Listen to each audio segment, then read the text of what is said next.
तो जो आम नागरिक होता है वो अपने घर गृहस्थी में, अपना रोजी रोटी कमाने में इतना फंसा रहता है और वो ये चाहता है कि जो परेशानियां हो रही हैं, जैसे देश में आज सबसे बड़ी परेशानी ये है कि रोजगार नहीं है नौजवान के पास।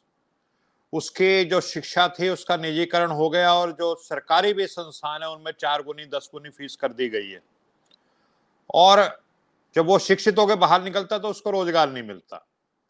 महंगाई है, गरीबी है, कुपोषण है और गरीब और अमीर के बीच में जो फर्क है इस देश में जितना अभी पिछले 8-10 सालों में बढ़ा है इतना कभी बढ़ा नहीं।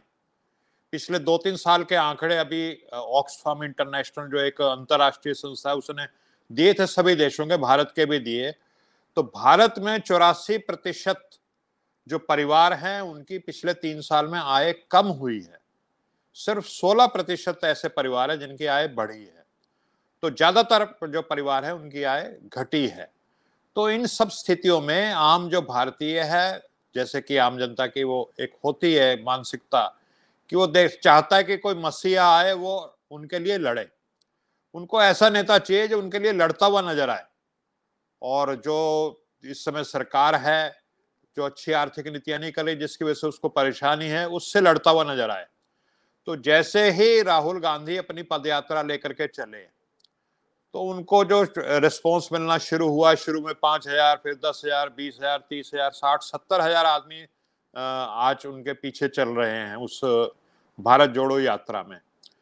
तो वो एक तरह से जिसको कहते हैं ना, पूरी हांडी को चेक करने के लिए आप एक चावल का दाना देखते हैं, तो वो एक सैंपल है जो पूरे देश में आम जनता परेशान है। वो चाहती है कि कोई नेता आए और वो हमारे लिए लड़े। और राहुल गांधी की जो पद यात्रा है और ये भारत जोड़ो यात्रा है, ये केरल से लेकर के कश्मीर तक की है। लेकिन जो आम जनमानस है वो ये चाहता है कि हर प्रदेश में, देश के हर कोने में ऐसी यात्राएं चलें। जो इस समय नफरत फैलाई जा रही है, घृणा फैलाई जाती है, उसके खिलाफ, और जो बुनियादी मुद्दे हैं आम इंसान के, जो रोजगार है, महंगाई है, उन मुद्दों को लेकर के जनता चाहती है कि उत्तर प्रदेश में अखिलेश यादव भी ऐसी पदयात्रा निकालें जिसमें जयंत चौधरी या ओम प्रकाश राजभर और तमाम जो नेता हैं उनके साथ चलें। जनता चाहती है कि बिहार में तेजस्वी भी इस तरह की यात्रा निकालें, नीतीश भी इस तरह की यात्रा निकाले, कम से कम हिंदी पट्टी में, बिहार, झारखंड, उत्तर प्रदेश में। तो इस तरह जनता को इस समय कुछ नजर नहीं आ रहा कि कोई हमारे लिए लड़ रहा है। 8-10 साल से वो चक्की में पिस रहे हैं। और जैसा कि आपने ठीक कहा कि 2019 में जो स्थिति थी भारतीय जनता पार्टी की, वो अच्छी नहीं थी। उनकी सरकार जाती हुई दिख रही थी, लेकिन अचानक पुलवामा कांड होता है और उस अभूतपूर्व परिस्थितियों में बीजेपी दोबारा से सत्ता में लौट करके आ जाती है।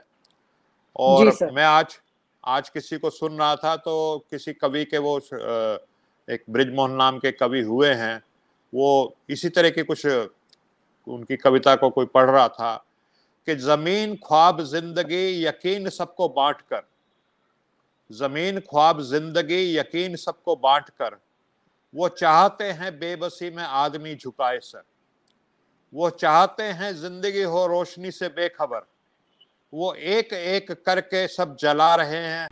और आप हमसे जुड़े रहने के लिए सब्सक्राइब करें YouTube पर, फॉलो करें Twitter पर और लाइक करें Facebook पर। और ज्यादा जानकारी के लिए आपको टाइप करना होगा सिर्फ न्यूज़ नशा।